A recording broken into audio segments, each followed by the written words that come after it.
মনা বাড়িতে এসছে, তাই ইঁচড় চিংড়ি তৈরি করব। ইঁচড়টা আমাদের পিছনে ইঁচড়টা কাটতে যাচ্ছে। তারপর ইঁচড়টা কেটে কেটে নিয়ে এসছে, কীভাবে আটা করছে।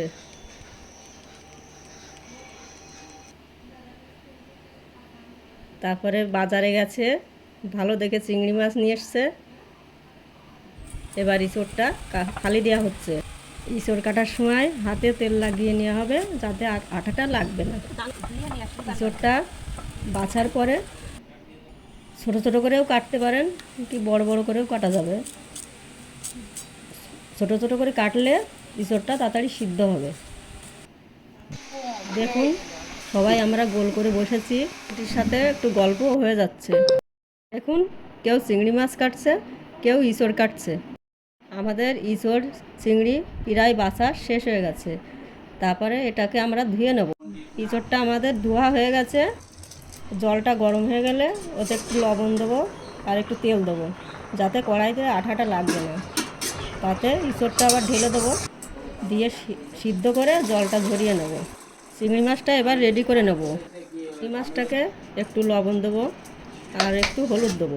মাছটা ভালো করে মাখিয়ে নেব। যে কোনো মাছে একটু লবণ একটু হলুদ মাখিয়ে রাখলে সেই মাছটা খেতে ভালো লাগে। এবার আমাদের সব কিছু রেডি হয়ে গেছে। এবার রান্নাঘরে গিয়ে রান্না করব। কড়াইতে তেল দিয়ে লবণ হলুদ মাখানি চিংড়ি মাছটা ভেজে নেব।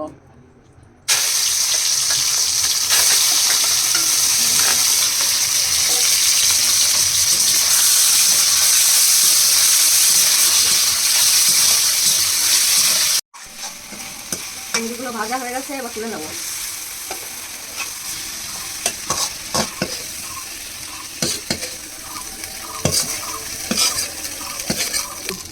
আবার তেল দিয়ে গোটা জিরে আর তেজপাতা ফোড়ন দিলাম।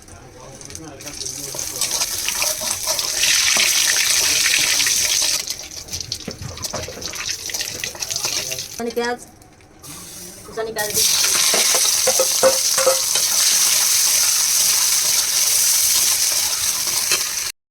আবার তেল দিচ্ছি, ভেজে নেব।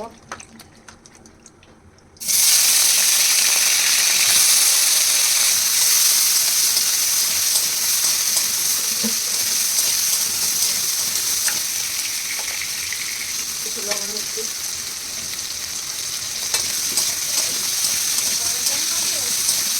তুমি করলে আর গ্যাসে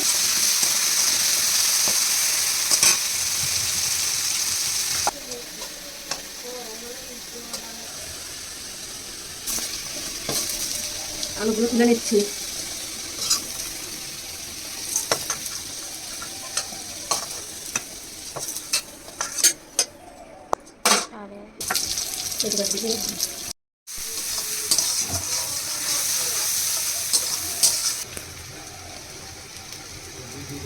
জিরে বাটা দিচ্ছি, এই আদা,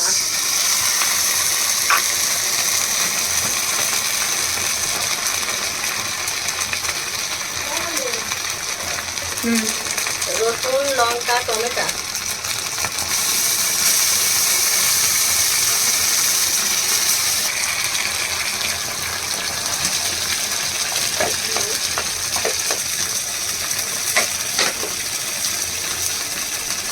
হলুদ,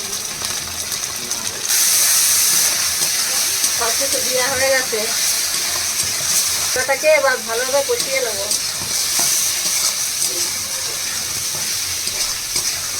মশলাটা কষানো হয়ে গেছে, এবার ইঁচড় দিয়ে দেবো।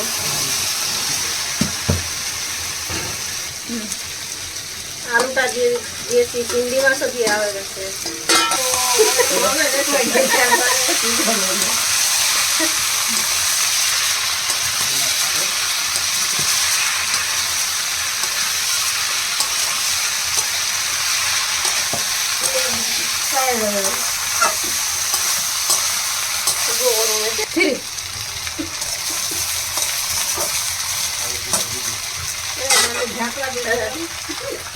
ঢাকা দিয়েছি।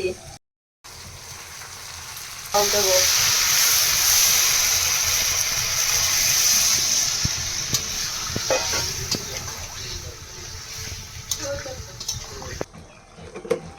তাকাও।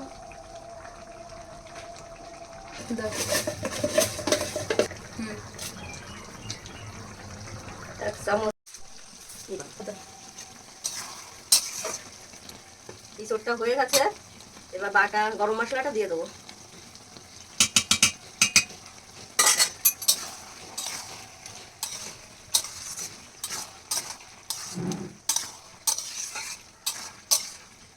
এবার আমাদের ইঁচড়টা তৈরি হয়ে গেছে।